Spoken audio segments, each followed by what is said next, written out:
Hey guys, it's RX here and welcome back to my channel. We are back with yet another Meletrix keyboard review and I am very much excited for what we have today. So in today's video, it's going to be a keyboard review and today we have here the Zoom65 EE version 2, an updated version of their hit, the Zoom65. Now, what is the V2? Let me quickly explain before we dive into our video. Now, some of the key features of this board versus the version 1 are the following. So there are now 4 new colors, namely teal, yellow, ivory cream, and GT silver. It now has a per key RGB, a seamless side profile which we're gonna take a look at. It now has a gradient glass backplate and other options which we saw under Zoom TKL. There's a new PCB with an AIO3 daughter board, which you'll love to see it, a Watchway Studio Stabilizers version 3, and their new sleeve gaskets, which is the same under Zoom TKL as well. Other than that, they now offer 14 different case colors, optional knobs and weight, the 14 backplates, which you can mix and match on your case, and here's a configurator if you want to see how it will look like depending on your preference. Also, the PCB offers a Bluetooth 5.0 and it's a VIA compatible. Now, the EE stands for Essential Edition, meaning to say that you won't get a switch, you won't get a keycaps, and the internal weight isn't included. Now, the kit itself would only cost you around $175 and $195 if you get a PVD mirror weight and a brass knob. Now, the kit that Meletrix sent me today, which I wasn't paid to make the video, so of course, I give you guys my honest and unbiased opinion about the board. I only have here the internal stainless steel weight, which will cost you around $20, and the PVD mirror weight and a brass knob. So for the plates, if you want some extra ones, it will cost you $19.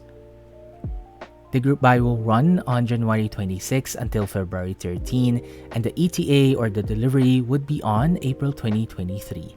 I'll be leaving my affiliate link down below if you are interested in purchasing the Zoom65 EE version 2 and to help out the channel. So Meletrix sent us today the cool gray colorway with, I know you are curious about the finishing of the board. So it has a electrostatic coated, which I must say it's really smooth to the touch and a bit more smoother than the Zoom TKL finish. And oh yeah, by the way, for the wireless configuration, there is a battery size of 2250 mAh. Now let's quickly unbox our kit, shall we? So mine comes in, as mentioned, the essential kit plus some of the add-ons like what we have here, the internal stainless steel weight that you need to purchase separately. And don't worry, I'll be doing a sound test with and without it. Let's take a quick and a closer look at the board itself. First, the seamless side profile. Comparing it to the version 1, I can say that they nailed it or improved it in that aspect. Now, looking at the back, we have here the new mirror backplate and we have a gradient cool gray. And I believe this is the PVD black weight, which I really like the implementation of the glass here rather than the Zoom TKL, as I like how their telescope logo is placed in the middle. And that is actually about it for the board itself. They improved the looks of the board and managed to improve a little bit more on the internals of the board, so hopefully it will sound better than the V1. I also wanted to note that I wouldn't be showing a build guide as Meletrix has one already. I'll go ahead and place that on the description down below. Speaking of build guide, you may need to be mindful on the JST wires, and I suggest to place the wires onto the top of the daughter board so that the wires won't hinder on the PCB when closing the case. So a quick disclaimer before we start the sound test, that the sound and experience may vary depending on your Zoom65 EE version 2 build. We'll be having a sound test with an internal weight and without the internal weight and without using any case foams. So, with all of that out of the way, please do enjoy the sound test on the Zoom65 EE version 2.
And that was the sound test on the Zoom65 version 2.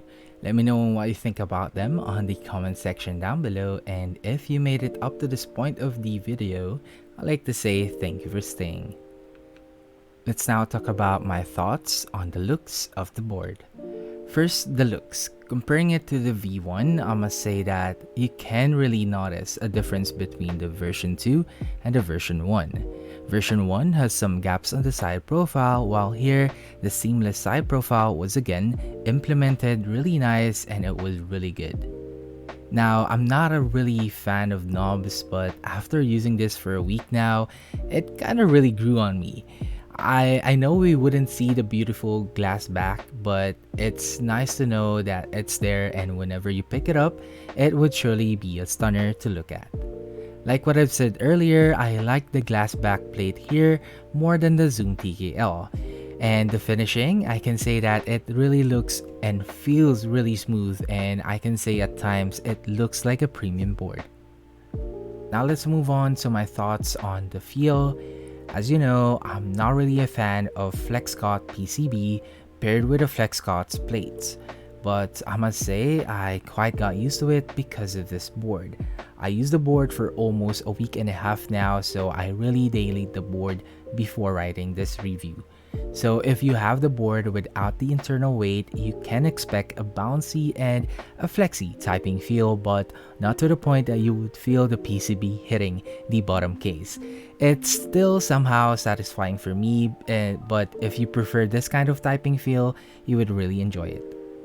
Now, if you want a stiffer typing feel, I would suggest getting the internal weight, as it really reduces the bounce and the flex of the board, which I really commend Meletrix, as it really alters the experience of the user depending on their preference. Now, I wouldn't say that it's going to be mad stiff, but the internal weight really helps out to reduce the flex. Now, the question is the internal weight really worth the extra $20? Well, I can say yes if you really prefer less bounce or flex, plus you can actually remove it anytime and place it again whenever you feel like it, meaning to say that you'll have fun exploring the board depending on your preference. Now let's move on and talk about my thoughts on the sound. Let's first start without the internal weight. I was actually surprised that it didn't sound that hollow, considering I didn't include the case foam on the build. It actually sounds decent and not a case foam reliant to my surprise. It didn't sound that thin considering the amount of flex cuts that it has, and I actually expected to sound like the Zoom TKL, but considering the layout, the sound here is more pronounced than the TKL. Can say that with the Irene switches, it's in between a clack and a deep sound profile, meaning to say it's in between on my build, which I really like. Now talking about the sound with the internal weight. So with this configuration, I can say that the board sounds more fuller and alive, but I can somehow hear some ping and slight hollowness, especially on my mods, which is, I find it a bit odd. But I can say that if ever you'll have this experience, add a case foam or some force brake mod and you should be fine. Again, this is basing on my experience, so it may be because of my build. So yeah. But to be honest, I am really enjoying playing with the sounds on this board, as there are days that I really like it without the internal weight, but there are times that I want to go with a fuller sound profile, so I put on the internal weight. Again, I commend Meletrix for this one, although there's a $20 price tag, but you can really play out the sounds depending on your preference. Now the question is this worth buying, and who's the target market for the Zoom65 EE version 2? Well, I can say that this is worth buying if you are new to the hobby. You can skip the V1 and directly get the V2. But how about versus the Zoom TKL? Well, that's what I like about Meletrix, the price. The Zoom TKL is around $179, while this is priced at $175 for the normal kit. Now, what do I like about the pricing? Well, it's that you won't have the fear of missing out. Instead, focus on the layout that you really need, and you can't go wrong with both layouts. If you want more productivity, of course, go with the Zoom TKL, but if you want to go compact, go with the Zoom65. Now, given that there is a lot of other budget options in the market, I know there's a lot of $100, $120, and $130, and the list goes on. I think that this Zoom65 EE version 2 is really worth looking at, or really worth adding it to your list of 65%. But of course, you know me for being honest with my reviews. Even though I said that I got used to the flex cuts, I still can't see myself using them all the time. Now, too much bounce or flex isn't always good on a keyboard. Honestly, if they will try to have a plate with no flex cuts, I think the board will sound a bit more better, or more better, as every bottom out would sound more fuller and solid. But other than that, again, the board is decent. It could have been better, but it could have been worse. So it's just on the perfect middle ground. And that is it for the video, guys. I do apologize if you find this quite long, as I went all out in the in-depth review on this board. So I really hope you find this helpful, and I really hope this would make you decide somehow if you're gonna join the group buy. And if you do, please don't forget to hit the like button and comment on what you feel about the Zoom65 EE version 2. Again, thank you Meletrix for sending the board over. My affiliate link is down below. If you want to help out the channel, please do click that link. And what's next? Well, hopefully we're gonna review the the Zoom75. So hopefully we're gonna review that soon. And again, don't forget to hit the like button, share if you want, and of course, subscribe for more.